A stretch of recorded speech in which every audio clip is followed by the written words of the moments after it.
Hello students, welcome back to our channel. जैसा कि हमने पिछली वीडियो में चैप्टर 1 साइंस आरबीएससी को कंप्लीट कर लिया था, आज हम पढ़ेंगे चैप्टर 2। तो चैप्टर 2 के बारे में हम पढ़ेंगे एसिड, बेसिस एंड सॉल्ट। अब एसिड, बेसिस एंड सॉल्ट क्या होते हैं? एसिड वो सब्सटेंस होते हैं जो कि जनरली ब्लू लिटमस पेपर को रेड लिटमस पेपर में अंदर चेंज कर देते हैं। एसिड बेसिकली क्या होते हैं? Acids are the substances that changes blue litmus paper into red litmus paper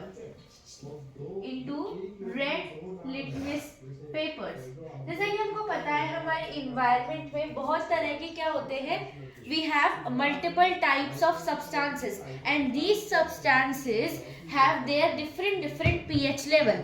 और इन पीएच लेवल का जो स्केल होता है दैट इज फ्रॉम 0 to 14, यानी we have a pH scale. हमारे पास एक पीएच स्केल है जो स्टार्ट होता है from 0 and it ends at 14 and has a neutral point called 7। तो ये क्या होते हैं, इनके बीच में, इनके बियॉन्ड, इनके अंदर जो भी सब्सटेंसेस हमारे आते हैं जिनका पीएच लेवल 0 से 14 के बीच में एग्जिस्ट करता है, वो या तो कैटेगराइज किए जाते हैं एसिड्स के अंदर या फिर वो कैटेगराइज किए जाते हैं बेसिस के अंदर। अब एसिड्स की मैं और बात करूं, एसिड्स वो सब्सटेंसेस होते हैं, substances that are sour in taste, जो खट्टे होते हैं when it is tasted, substances that are sour in taste, ऐसे सब्सटेंस जो टेस्ट में खट्टे होते हैं। फिर मैं बात करूं, जैसे कुछ एसिड्स के बारे में बताऊं तो कुछ एसिड्स जो हम डेली लाइफ में यूज करते हैं वो होता है firstly that is acetic acid. Acetic acid आप लोग मतलब मोस्टली यंगस्टर्स खाते हैं अपने जंक फूड में, that is vinegar. Vinegar chowmein में डलता है। विनेगर क्या होता है? Vinegar is an acetic acid जो हम डेली लाइफ में यूज करते हैं। उसके बाद मैं बात करूं which we use is tartaric acid. What is tartaric acid? कई लोगों ने इमली खाई होगी, इमली के अंदर होता है tartaric acid in are tamarind. Tartaric acid भी क्या होता है? एक एसिड होता है। फिर मैं बात करूं the ascorbic acid. Ascorbic acid किसमें प्रेजेंट होता है? In our oranges and our lime. Ascorbic acid यानी कुछ ऐसे सब्सटेंसेस जो खट्टे होते हैं टेस्ट में और क्या कर देते हैं, वो ब्लू लिटमस पेपर को रेड लिटमस पेपर में कन्वर्ट कर देते हैं। फिर मैं बात करूं नेक्स्ट एसिड की, that is formic acid. Formic acid हमको क्या मिलता है? आप लोगों ने चींटी देखी होगी, चींटी ने आपको काटा भी होगा, तो चींटी जब काटती है उसको हम बोलते हैं स्टिंग। तो जो चींटी का डंक होता है उसके अंदर पाया जाता है फॉर्मिक एसिड, यानी in the sting of red ant, लाल जो चींटी होती है उसके डंक में हमारे पास क्या होता है? Formic acid. और फिर मैं बात करूं that is we have hydrochloric acid. Hydrochloric acid तो हमारे अंदर ही है, in our stomach we have HCl which is called as hydrochloric acid. कई कुछ ऐसी चीजें होती है जैसे एसिड पीने से लोगों की मौत हो जाती है, but depends upon the quantity of the acid which is taking in our day to day life. अब ये जो एसिड है हमारे डे टू डे लाइफ में हम खाते हैं, पीते हैं, हमारे सब्सटेंसेस के अंदर, हमारे वेजिटेबल्स के अंदर, हमारे फ्रूट्स के अंदर ये मिलते हैं। और जैसे most commonly we have citric acid. अब सिट्रिक एसिड है हमारे पास, सिट्रिक एसिड किसके अंदर होता है? We have citric acid in our lemon and in our tomato. टमाटर आप खाते हो उसके अंदर एसिड, तो क्या उससे आप लोग मरते हो? नहीं मरते हो ना। तो the amount consuming depends upon the death of a person. तो एसिड हमेशा हार्मफुल नहीं होता, उसकी अमाउंट हार्मफुल होती है। वहीं अगर मैं बात करूं बेस की, तो जो बेस होता है ना बच्चों, जो बेस है हमारा वो क्या करेगा? वो ऑब्वियसली एसिड का अपोजिट है। जैसे एसिड ब्लू लिटमस पेपर को रेड लिटमस पेपर में कन्वर्ट करता है, हमारा जो बेस है वो रेड लिटमस पेपर को कन्वर्ट करता है हमारे ब्लू लिटमस पेपर में। रेड को किस में कन्वर्ट कर देता है? ब्लू में कन्वर्ट कर देता है। जो बेस होता है, बेस की जब बात करूं, जो बेस है वो कड़वा होता है इन टेस्ट। एसिड कैसा होता था? खट्टा। लेकिन बेस कैसा होता है? Base is bitter in taste, base is bitter in taste, कड़वा होता है। जो भी बेस के अंदर आते हैं जो सब्सटेंसेस वो टेस्ट में कड़वे होते हैं। अब मैं आपको थ्योरी बताती हूँ। तो अकॉर्डिंग टू योर बुक, हमारी बुक में एसिड और बेस की कई थ्योरीज दी गई हैं और इसमें से सबसे पहली थ्योरी दी गई है आर्हीनस ने। अब आर्हीनस क्या बोलते हैं about the basis and the acid? आइए देखते हैं। We are studying about Arrhenius theory. अब आर्हीनस भाई साहब क्या बोलते हैं, आइए देखते हैं।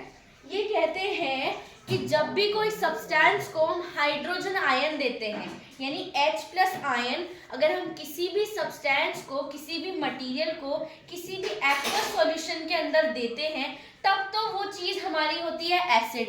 और वहीं अगर हम उसको H+ आयन किसी सब्सटेंस में हाइड्रोलाइजेशन करके देते हैं और उसके अंदर हाइड्रोक्साइलेशन कर देते हैं, OH नेगेटिव निकाल देते हैं एक्वस सॉल्यूशन के अंदर, तो वो हमारा होता है बेस। यानी आर्हीनस क्या कहते हैं? Those substances which give hydrogen ion in their aqueous solution, जो हाइड्रोजन का आयन दे वो तो होते हैं एसिड्स, लेकिन those substances which give hydroxide ions which means OH negative ion जो अपने एक्वस सॉल्यूशन के अंदर देते हैं, उन सब्सटेंसेस को हम बोलते हैं बेस। आइए देखते हैं, मैं लिख देती हूँ आर्हीनस की थ्योरी। आर्हीनस क्या कहते हैं कि दो substances which gives H+ ions in aqueous solution, यानी aqueous solution में in water is something which is solution, which is soluble, aqueous solution is called as, उनको हम क्या बोलते हैं? is called as acids। उनको तो हम acids बोलते हैं, लेकिन दो solutions which gives, जो देते हैं which gives OH negative ions in aqueous solution,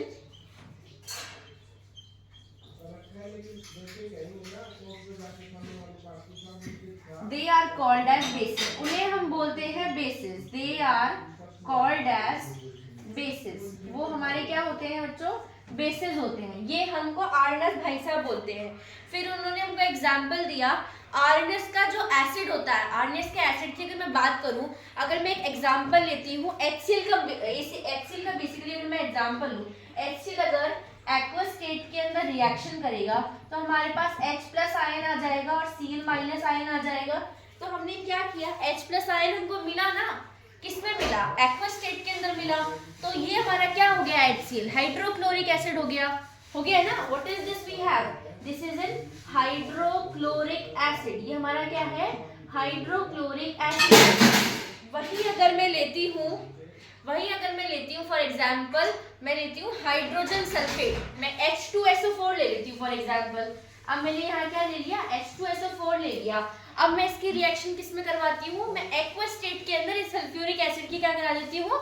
reaction करवा देती हूँ। ये मेरा सल्फ्यूरिक एसिड है, ये मेरे एक्वस स्टेट के अंदर ले लिया। अब मेरे पास क्या होगा? मेरे पास ये आए दो H+ आयंस और क्या निकल गया मेरे पास? SO4- ion. ये SO4 का माइनस आयन निकल गया ना, ये मेरी रिएक्शन हो गई। तो ऑफ कोर्स ये मेरा क्या है? जिसके अंदर मेरे पास H+ आयन निकल करके आते हैं वो मेरे क्या होते हैं? वो मेरे होते हैं एसिड। यानी आर्हीनस ने ये कहा है कि जब भी एक्वस स्टेट में किसी भी सब्सटेंस को हम H+ आयन दे देते हैं, H+ आयन, तो वो सब्सटेंसेस मेरे एसिड्स होते हैं। वो सब्सटेंसेस मेरे क्या होते हैं? एसिड्स होते हैं। अब बेस का भी एग्जांपल लेती हूँ। आर्हीनस ने बेस का एक एग्जांपल दिया है कि फॉर एग्जांपल आर्हीनस भाई साहब ने क्या लिया? NaOH ले लिया, सोडियम हाइड्रोक्साइड ले लिया। इसकी रिएक्शन वापस वो एक्वस स्टेट के अंदर करवा दी भाई इन्होंने। अब क्या आएगा कि Na+ निकल जाएगा और OH- निकल जाएगा। और जब मेरा OH- निकल गया, तब आप लोगों को आइडेंटिफाई करना है कि जो भी कंपाउंड हमारा प्रोडक्ट बन के आएगा वो क्या होगा भाई? हमारा बेस होगा। यानी ये प्रोसेस ऑफ आइडेंटिफिकेशन है between the acids and the base, कि अगर प्रोडक्ट के साथ हमारा H+ आयन आता है तब तो वो हमारे एसिड्स हो जाते हैं। लेकिन अगर हमारे पास OH नेगेटिव निकल करके आता है तब वो कंपाउंड, वो सब्सटेंस हमारे पास क्या हो जाएगा, बेस हो जाएगा। अब आगे बढ़ते हैं। अगर मैं आप लोगों से एक सवाल करूं कि what are the strong acids और what are the weak acid, हमने एसिड बेस पढ़ लिए, लेकिन हर कोई चीज जो इस वर्ल्ड में, यूनिवर्स में एग्जिस्ट कर रही है वो या तो स्ट्रॉन्ग होगी या तो वीक होगी। अब हम कैसे आइडेंटिफाई करें कि जो फलाने फलाने हमारे पास एसिड या बेस आए हैं उनमें से भाई कौन सा तो स्ट्रॉन्ग एसिड है जिनको पी के हम मर सकते हैं, और कौन सा स्ट्रॉन्ग बेस है, कौन सा वीक एसिड है। तो अगर मैं कैटेगराइज करना चाहूँ स्ट्रॉन्ग एसिड और वीक एसिड के बीच में अगर मैं कैटेगराइज करना चाहूँ तो मैं क्या देखूंगी, मैं ये देखूंगी acid which completely ionise in the aqueous solution are strong acid and the acids which are not completely ionise they are in the aqueous solution, they are weak acid. अब इसकी क्या एग्जांपल है, स्ट्रॉन्ग एसिड क्या acid होते हैं, acids विच gets completely ionized, जो पूरी तरह से आयोनाइज हो जाते हैं इन the aqueous solution. Aqueous solution के अंदर जो कंप्लीटली क्या हो जाते हैं, आयोनाइज हो जाते हैं, उन्हें तो हम बोलते हैं स्ट्रॉन्ग एसिड। लेकिन वो acids which do not completely gets ionized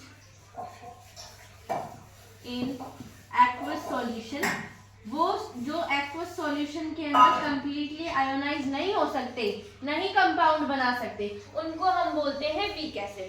अब ये तो थी इनकी डेफिनेशन। अब याद करते हैं इनके एग्जाम्पल। तो कुछ स्ट्रॉन्ग एसिड के एग्जाम्पल हैं, कुछ वीक एसिड के एग्जाम्पल मैं आपको बता रही हूँ, प्लीज मार्क इट डाउन। हमारे पास स्ट्रॉन्ग एसिड जो होते हैं वो होता है पहले नंबर पे HCl, दूसरे नंबर पे H2SO4, ये हमारे क्या है, स्ट्रॉन्ग एसिड है। फिर मैं बात करूं नाइट्रिक एसिड जो one of the strongest acid है, NH3 जिसको हम बोलते हैं नाइट्रिक एसिड। NH3 क्या होता है बच्चों, नाइट्रिक एसिड। तो ये कुछ एग्जांपल है हमारे स्ट्रॉन्ग एसिड्स के। अब मैं वीक एसिड्स की बात करूं तो वीक एसिड में हमारे जो एग्जांपल है that is acetic acid CH3COOH, और हम बात करें CH2CO3 हाइड्रोजन कार्बोनेट, ये हमारे कुछ क्या है, वीक एसिड है जो कंप्लीटली आयोनाइज नहीं होते हमारे एक्वस सॉल्यूशन के अंदर। अब मैं नेक्स्ट क्वेश्चन आपसे करती हूँ कि वही जैसे स्ट्रॉन्ग एसिड वीक एसिड की हमने बात कर ली, लेकिन स्ट्रॉन्ग बेस और वीक बेस क्या होते हैं। अब स्ट्रॉन्ग बेस और वीक बेस क्या होते हैं, strong base and weak base, तो इनकी भी डेफिनेशन सिमिलर ही है कि वो बेस जो कंप्लीटली आयोनाइज हो जाते हैं, basis which gets completely ionized in the aqueous solution, जो completely आयोनाइज हो जाए aqueous solution के अंदर, वो तो हमारे होते हैं स्ट्रॉन्ग बेस। और वो basis which do not get completely, और वो बेसिस जो completely आयोनाइज नहीं हो पाते in the aqueous solution, वो हमारे क्या होते हैं, those are our weak bases, वो हमारे weak bases होते हैं। अब कुछ एग्जाम्पल देखती हूँ स्ट्रॉन्ग बेस और वीक बेस का। स्ट्रॉन्ग बेस का हमारा मोस्ट कॉमनली यूज एग्जाम्पल है that is NaOH, sodium hydroxide, and KOH which means potassium hydroxide are some of the common examples used for strong base। और weak base की अगर मैं बात करूं तो वीक बेस के अंदर we have magnesium hydroxide MgOH2 and we have NH4OCH2 which is ammonium hydroxide. तो ये हमारे क्या है, कुछ वीक बेसिस है। नेक्स्ट अगर मैं बात करूं what are the limitations of Arrhenius theory, Arrhenius theory की क्या लिमिटेशंस है। So now just jump up to the limitations of Arrhenius theory कि अब आर्नेस ने थ्योरी तो देगी लेकिन हर चीज की बाउंडेशन भी होती है। तो next talk about the limitations of it.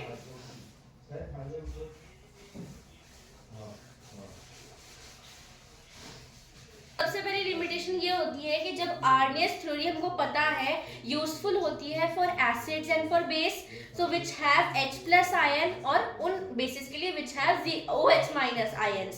तो it can't explain the nature of acids without H+ ion, यानी जब तक हमारे पास H+ आयंस नहीं होंगे तब तक हम किसी भी एसिड का क्या है नेचर को डिटरमाइन नहीं कर सकते, और ना ही हम किसी बेस का नेचर डिटरमाइन कर सकते हैं without the OH- ion.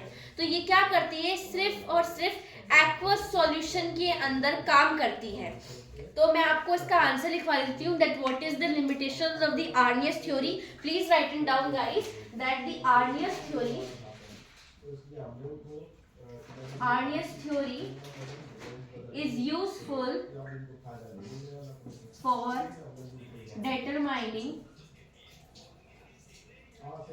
determining the acids and the base, यानी एसिड्स और बेसिस को ये डिटरमाइन करने के काम आती है।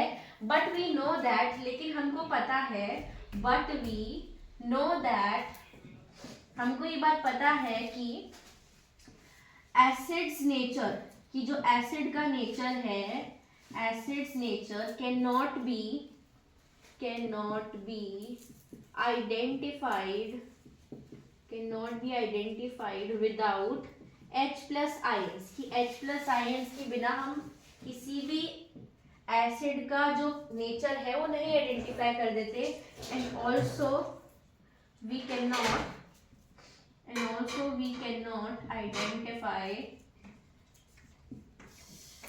identify the nature of base without OH negative ions, which means, अब इसका क्या मतलब निकलता है, इसका मतलब ये निकलता है कि हमारी जो आर्नियस थ्योरी है वो सिर्फ और सिर्फ एक्वस स्टेट के अंदर पॉसिबल है, which means the Arrhenius theory is limited to, किस तक सीमित है, aqueous solution तक, is limited to the aqueous solution। तो ये हम बात कर रहे थे कि हमने थ्री क्वेश्चंस अब तक कवर अप कर लिए। Now moving forward to the next topic. Our next topic is कि जब भी हम एसिड और बेस की बात करते हैं तब सेकंड कॉन्सेप्ट और सेकंड थ्योरी हम पढ़ते हैं अबाउट ब्रॉनस्टेड-लॉरी। ब्रॉनस्टेड-लॉरी भी एक साइंटिस्ट थे जिन्होंने एसिड और बेस के कॉन्सेप्ट को बहुत आसानी तक स्टूडेंट्स तक पहुंचाने की हेल्प आउट की है।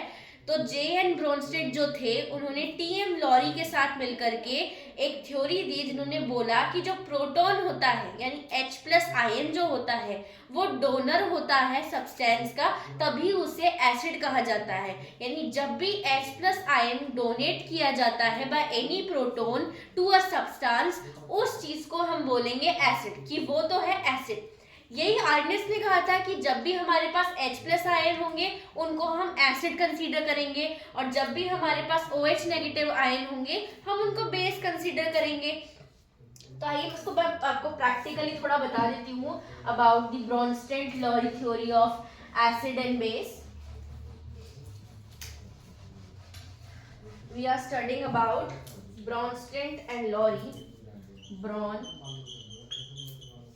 ब्रॉनस्टेड एंड लॉरी कॉन्सेप्ट। अब ब्रॉनस्टेड और लॉरी कॉन्सेप्ट ने क्या बोला, इन्होंने देखो सिंपल एक बात बोली कि if we have the proton donor, अगर हमारे पास प्रोटॉन डोनर है यानी H+ आयन है जो हम किसी सब्सटेंस को दे रहे हैं, तब तो वो हमारा हो जाएगा ACID यानी एसिड हो जाएगा।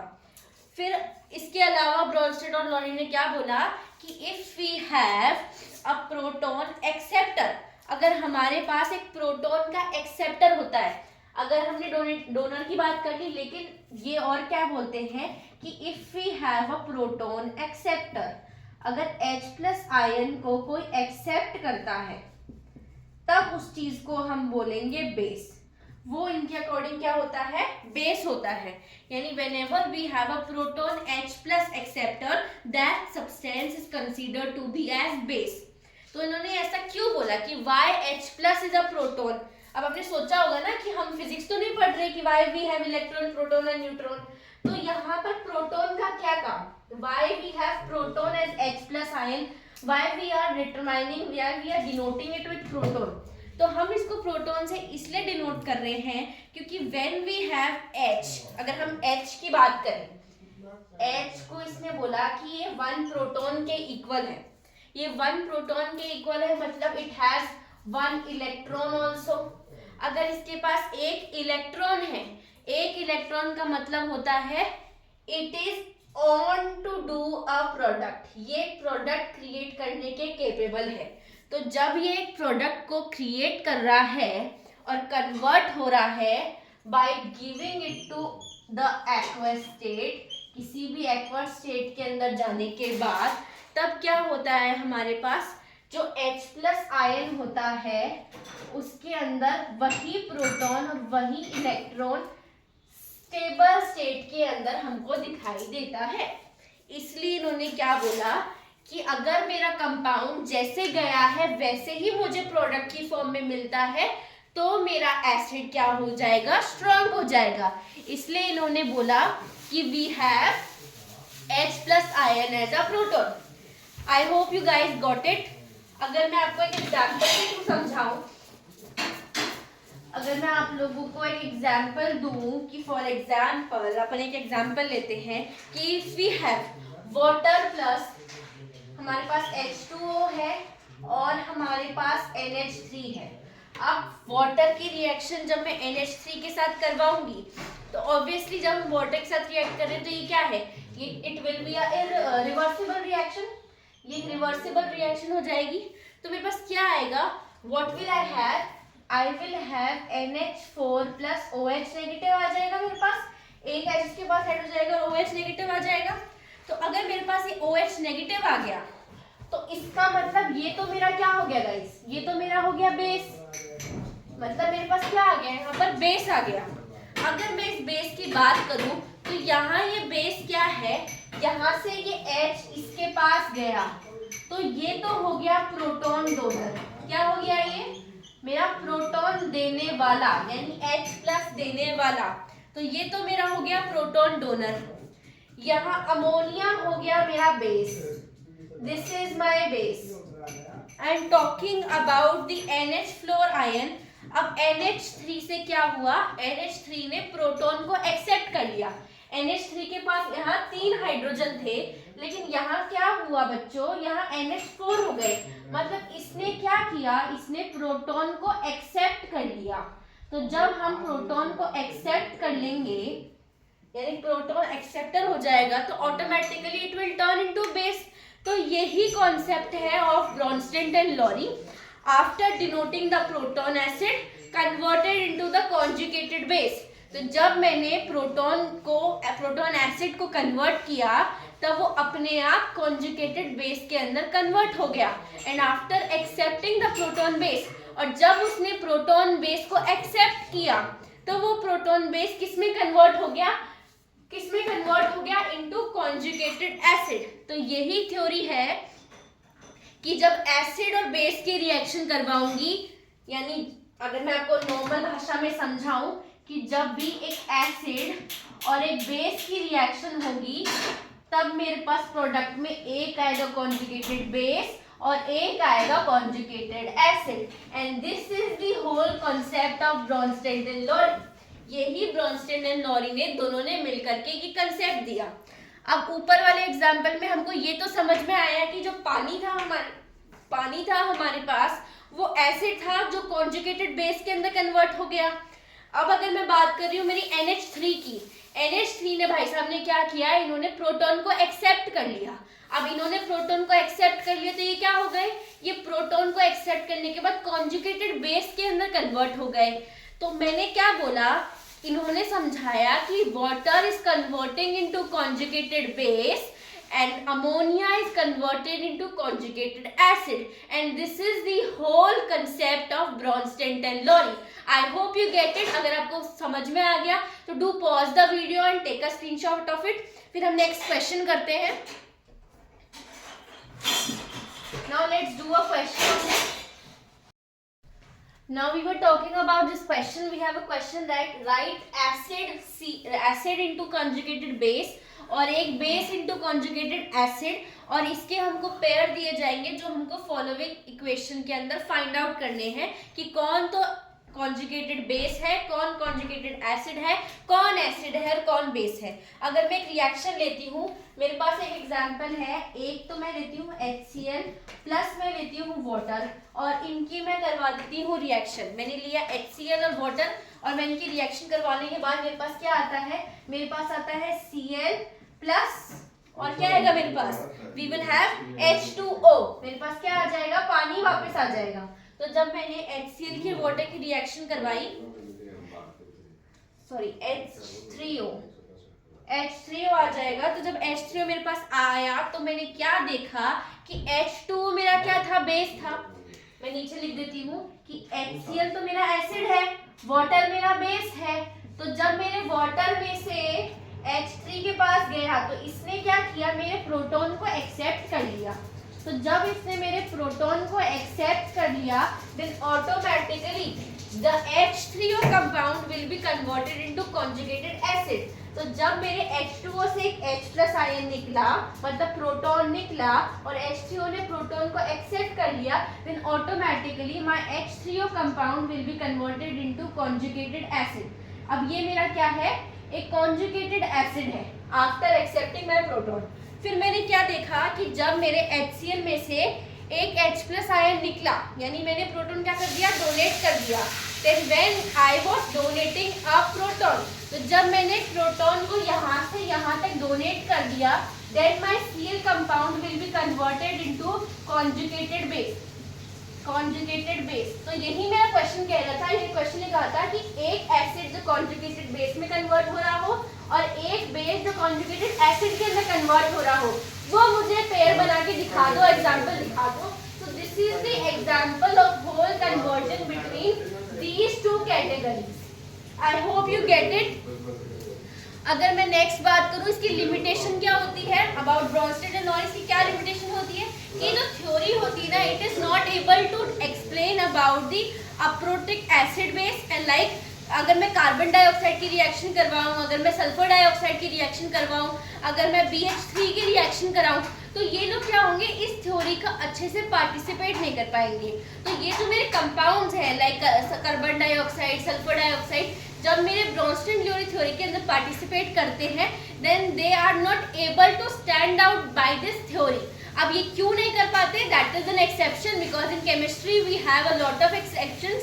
ये मेरी लिमिटेशन थी about the Bronsted and Lowry concept. I hope you get it.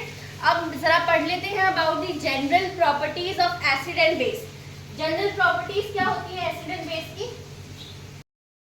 तो पहली प्रॉपर्टी होती है एसिड और बेस की, वो ये होती है कि जो एसिड होता है वो टर्न कर देता है ब्लू लिटमस पेपर को रेड लिटमस पेपर में। लिटमस पेपर एक पेपर होता है, छोटा पेपर होता है, जब उसके ऊपर एसिड गिरेगा तो अगर ब्लू वाले पे गिरेगा तो ब्लू वाला रेड में चेंज हो जाएगा।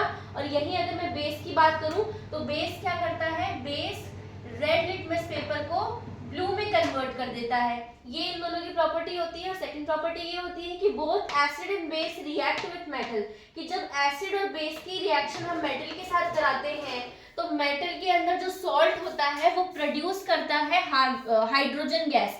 तो मतलब मैं क्या बात कर रही हूँ कि जब भी कोई एसिड की रिएक्शन या बेस की रिएक्शन मैं किसी मेटल के साथ कराऊंगी तो मेटल एसिड क्या करेगा, मेटल सॉल्ट मिलके क्या करेगा, एक प्रोडक्शन करेगा हाइड्रोजन गैस का। फॉर एग्जांपल मैंने लिया है, अगर मैं सल्फ्यूरिक एसिड की H2SO4 की रिएक्शन कराती हूँ जिंक मेटल के साथ, तो जब मैंने H2SO4 की रिएक्शन जिंक मेटल के साथ करवाई तब मेरे पास एक सॉल्ट आया विच इज जिंक सल्फेट। तो जिंक प्लस सल्फेट, जिंक तो हमारा क्या है, सॉल्ट, ये पूरा हमारा क्या हो गया, सॉल्ट हो गया। लेकिन सॉल्ट ने साथ में क्या प्रोड्यूस करी, हमारी हाइड्रोजन गैस को प्रोड्यूस करी। तो ये कुछ बेसिक प्रॉपर्टीज होती है एसिड और बेस और सॉल्ट की। हमने अभी तक सॉल्ट को डिस्कस नहीं करा। यहाँ मैंने एक एग्जांपल दिया था एसिड का। अगर मैं आपको एक एग्जांपल देना चाहूँ अबाउट दी बेस, तो बेस का अगर एग्जांपल लेते हैं, तो अगर मैं रिएक्शन कराती हूँ 2NaOH की रिएक्शन अगर मैं जिंक के साथ करा देती हूँ, तो जब मैंने 2NaOH की रिएक्शन जिंक के साथ कराई तब as a compound what will I get, I will get Na2ZnO2, I will get Na2Zn2। तो Na2Zn2 मेरे पास आ गया, प्लस मैंने क्या निकाल दिया, मैंने हाइड्रोजन गैस निकाल दी। यानी अगर मैं चाहे एसिड के साथ रिएक्ट करूं चाहे मैं बेस के साथ रिएक्ट करूं, मेरा प्रोडक्शन होगा ऑफ द हाइड्रोजन गैस। तो ये थी कुछ general properties of the acid base and salt. Third property की अगर मैं बात करूं, थर्ड प्रॉपर्टी ये होती है कि जब एक्वस सॉल्यूशन के अंदर ये लोग रिएक्ट कर रहे होते हैं, तो एक्वस सॉल्यूशन के अंदर सारे एसिड और सारे bases are the conductor of electricity.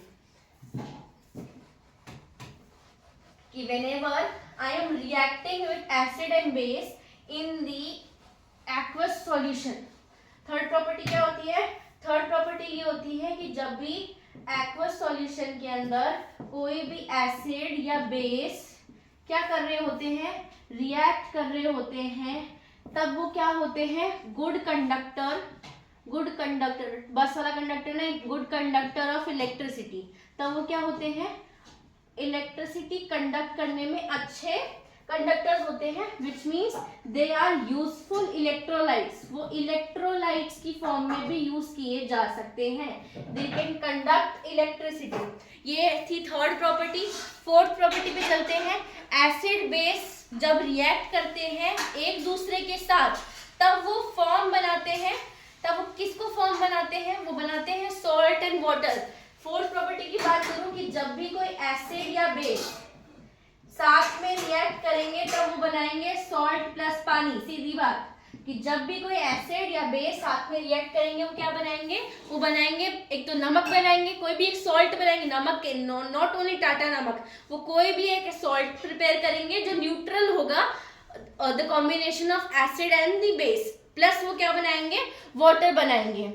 और इसी एसिड और बेस के रिएक्शन को हम बोलते हैं न्यूट्रलाइजेशन। कि whenever an acid reacts with base and form a salt, neutralize the reaction, तो इस कॉम्बिनेशन को भाई हम बोलते हैं न्यूट्रलाइजेशन रिएक्शन। क्या होती है ये, न्यूट्रलाइजेशन रिएक्शन। न्यूट्रलाइजेशन क्या रिएक्शन होती है, whenever we combine we react acid and base all together to form salt and water, this reaction is called as neutralization reaction। ये हमारी न्यूट्रलाइजेशन रिएक्शन होती है। फॉर एग्जाम्पल अगर अपन एक एसिड ले लेते हैं HCl और एक बेस ले लेते हैं NaOH, HCl और NaOH की मैंने रिएक्शन करा दी तो मेरे पास क्या बन के आएगा, मेरे पास आ जाएगा कॉमन सॉल्ट जो हम अपने घर में खाते हैं, दैट इज NaCl और पानी। ये मेरा सॉल्ट, ये मेरा वाटर, ये मेरा एसिड, ये मेरा बेस। तो ये क्या हो गई मेरी न्यूट्रलाइजेशन रिएक्शन। फॉर एग्जाम्पल मैं दूसरा एग्जाम्पल ले लेती हूँ। अगर मैं कॉपर ऑक्साइड की रिएक्शन करा देती हूँ HCl के साथ, कॉपर ऑक्साइड क्या है मेरा, कॉपर ऑक्साइड है मेरा मेटल ऑक्साइड। मेटल ऑक्साइड की रिएक्शन मैं एसिड के साथ करा देती हूँ, तो जब मेटल ऑक्साइड की रिएक्शन मैं एसिड के साथ कराऊंगी तो मेरे पास क्या आ जाएगा, CuCl2 प्लस मेरे पास क्या निकल जाएगा, पानी। ये मेरा सॉल्ट, ये मेरा वाटर, ये मेरा एसिड, ये मेरा एसिड, ये मेरा बेस। तो ये क्या होती है हमारी न्यूट्रलाइजेशन रिएक्शन। तो ये थी कुछ properties about acid and base. It is similar to the neutralization reaction because whenever we are neutralizing any reaction, it means whenever we are reacting with acid and the base, we are forming salt in water. तो we have a pH scale. तो pH scale में जो 0.7 वाली category थी, that category is categorized into the salt in the water. यानी वो substances जो ही ना पूरी तरह से एसिड होते हैं, जो ना पूरी तरह से बेस होते हैं, वो न्यूट्रल कंपाउंड्स होते हैं. तो पीएच स्केल पे उनका जो मेजरमेंट होता है that is on to the mark of 7. तो ये थी कुछ properties of acid and bases. इससे पहले हमने पढ़ा था, 2 कॉन्सेप्ट पढ़े थे.